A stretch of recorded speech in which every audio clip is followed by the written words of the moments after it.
दून विश्वविद्यालय में 3 दिवसीय विज्ञान कार्यशाला का आज समापन किया गया। उत्तराखंड में इस तरह की यह पहली वर्कशॉप आयोजित की गई थी। वहीं समापन दिवस के अवसर पर Indian institute of science Bengaluru के प्रोफेसर उदय मैत्रा ने बताया कि 3 दिनों तक चली वर्कशॉप में ज्यादातर थ्योरी को एक्सपेरिमेंट करके बच्चों को दिखाया और सिखाया गया।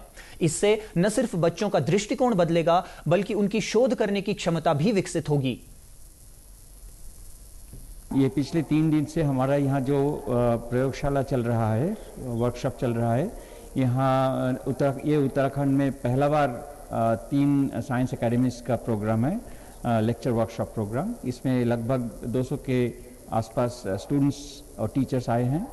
ये 3 दिन से हमारा कोशिश था कि जो करिकुलम है बीएससी एमएससी का करिकुलम, वही फोकस रहेगा हमारा 12 लेक्चर में। 12 लेक्चर हमारा 6 रिसोर्स पर्सन से दिया गया। अभी लास्ट लेक्चर चल रहा है अभी, और इसमें बहुत पार्टिसिपेशन बहुत अच्छा है। आज लास्ट लेक्चर के टाइम में भी काफ़ी सारे स्टूडेंट्स हैं, और इनसे फ़ायदा ऐसा होगा कि इनको हम करिकुलम के बारे बोल रहा हूँ, लेकिन इसका थोड़ा अलग पर्सपेक्टिव दिया जाता है। इसी और कोई थ्योरी को हम एक्सपेरिमेंट हिसाब से भी दिखा रहा हूं। इस वर्कशॉप में प्रतिभाग करने वाली पीएचडी की छात्रा अनुपमा त्यागी ने कहा कि केमिकल साइंस में जो भी बदलाव हो रहे हैं वे वर्कशॉप के जरिए पता चल रहे हैं। साथ ही ग्रीन केमिस्ट्री पर भी विस्तार से जानकारी दी गई जो हमारे शोध में लाभदायक होगी। वहीं दूसरी छात्रा अनुष्का रावत ने बताया कि जो किताबों में पढ़ते समय बेहद कठिन लगता था, वह उनको वर्कशॉप में प्रैक्टिकल के जरिए आसानी से समझ में आ गया। इवेंट में हमने काफ़ी कुछ थ्योरी एंड प्रैक्टिकल दोनों चीज़ें सीखी हैं। थ्योरेटिकली जैसे हमने काफ़ी कुछ कॉन्सेप्ट सीखे हैं, उनका प्रैक्टिकल यूज़ प्रोफेसर उदय मैत्रा सर ने हमें सिखाया है। उन्होंने एक्सपेरिमेंट्स हमसे करवाए हैं जिससे हम उनका प्रैक्टिकली कैसे रिएक्शंस हो रही हैं। जैसे SN1 रिएक्शंस हम बुक में पढ़ते हैं, but professor Uday Maitra sir ने वो हमें एक्सपेरिमेंटल यहाँ पे कर के दिखाया है। तो वो सामने से देखना, उसको और अच्छे से सीखना, वो हमें मुझे पर्सनली सबसे अच्छा लगा।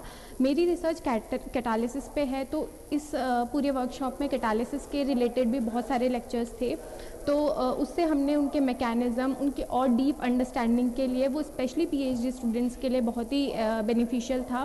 कुछ बेसिक कॉन्सेप्ट्स थे, उनका एडवांस वर्जन उन्होंने हमें बताया, बेसिक से लेकर एडवांस तक वो हमें लेके गए, तो वो एक बहुत अच्छी चीज़ थी। इस वर्कशॉप में आने का मेरा एक सबसे बड़ा जो मोटिव था कि जो टॉपिक्स थे वो हमारी करंट की स्टडीज़ से बहुत ज़्यादा मेल खाते हैं, तो उनको एक और अच्छे लेवल में और अच्छे प्रोफेसर्स के साथ पढ़ना, वो मेरे लिए सबसे ज़्यादा अच्छी बात थी। तो मुझे इसमें इस पूरी वर्कशॉप में जो सबसे ज़्यादा अच्छी चीज़, एक चीज़ जो लगी है, वो थी एंजाइम कैटलिस्ट। क्योंकि मैं एक केमिस्ट्री की छात्र हूँ, तो उस एंजाइम कैटलिस्ट की रिएक्शन को बायोलॉजी के साथ कैसे इंटरकनेक्ट किया जा सकता है और उसके बारे में और जानना, क्योंकि मेरा जो 12th का बैकग्राउंड है वो PCB से ही है।